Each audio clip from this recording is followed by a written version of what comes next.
7. und 8. November dieses Jahres trifft sich die Maschinenbau-Community wieder zu ihrem Highlight-Event, dem 14. Deutschen Maschinenbaugipfel in Berlin. Das Thema dieses Jahr, Herr Brodmann, Industriestandort Deutschland. Was steht auf dem Spiel? Viele Dinge sind da zu nennen. Ich beginne mal mit dem Weltengetriebe, das in Unruhe gekommen ist. Ein exportstarker Maschinenbau leidet natürlich unter Verwerfungen zwischen den USA und China. Der Krieg tut ein Übriges, da gibt es sehr viele Herausforderungen. Natürlich haben wir das Thema Klimawandel vor der Brust. Da gibt es die Klimaziele, das ist ein zweischneidiges Schwert. Auf der einen Seite werden wir mit unseren Technologien beteiligt sein, diese Klimaziele zu erreichen. Auf der anderen Seite müssen wir selber was tun und klimaneutral produzieren. Und das geht dann bis zu den täglichen Problemen, Fachkräfte zu gewinnen, hinunter. Viele dieser Themen sind dann auch die Hauptthemen, die wir auf dem Maschinenbaugipfel sehen werden. Wir haben wieder viele Gäste aus der Politik, wir haben Referentinnen und Referenten aus der Wissenschaft, aus dem Maschinenbau. Auf wen freuen Sie sich besonders? Ich finde natürlich immer die Auftritte der Minister spannend. In diesem Fall reden wir von Vizekanzler Habeck und zum Beispiel Finanzminister Lindner. Dort ist ja auch immer Gelegenheit, ein paar Fragen zu stellen für die Mitglieder. Also es gibt ein bisschen Diskurs und das unterscheidet sich dann schon sehr positiv von reinen Sonntagsreden. Das ist immer sehr spannend, in welche Richtung dort die Kugel dann rollt.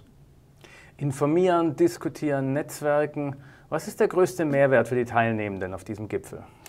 Das ist für mich ausgesprochen schwierig zu entscheiden. Wahrscheinlich macht sich jeder sein Bild.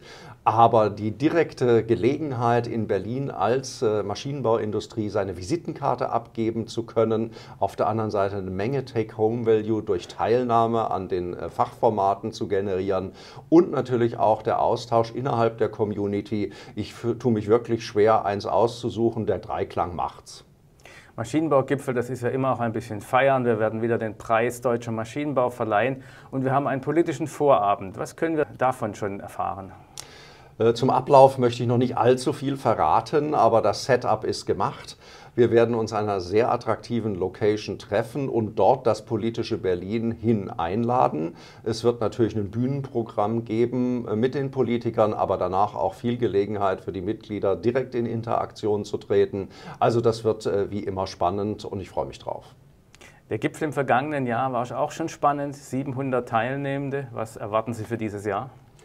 Gerne können mehr als 700 kommen, das ist möglich, die Teilnahme ist jetzt offen, man kann sich anmelden, aber das ist natürlich schon eine Größenordnung, in der auch eine Wahrnehmung passiert, sowohl im politischen Berlin als auch in den Medien. Also damit fahren wir sehr gut und ich freue mich wieder auf etwa diese Größenordnung und gerne auch ein bisschen plus. Und wenn Sie jetzt Lust bekommen haben, am 14. Deutschen Maschinenbaugipfel dabei zu sein, dann gehen Sie gerne auf die Webseite des VDMA oder auf die gemeinsame Webseite zum Maschinenbaugipfel mit der Zeitschrift Produktion. Dort finden Sie alle Informationen und auch den Anmeldelink. Wir freuen uns auf Sie.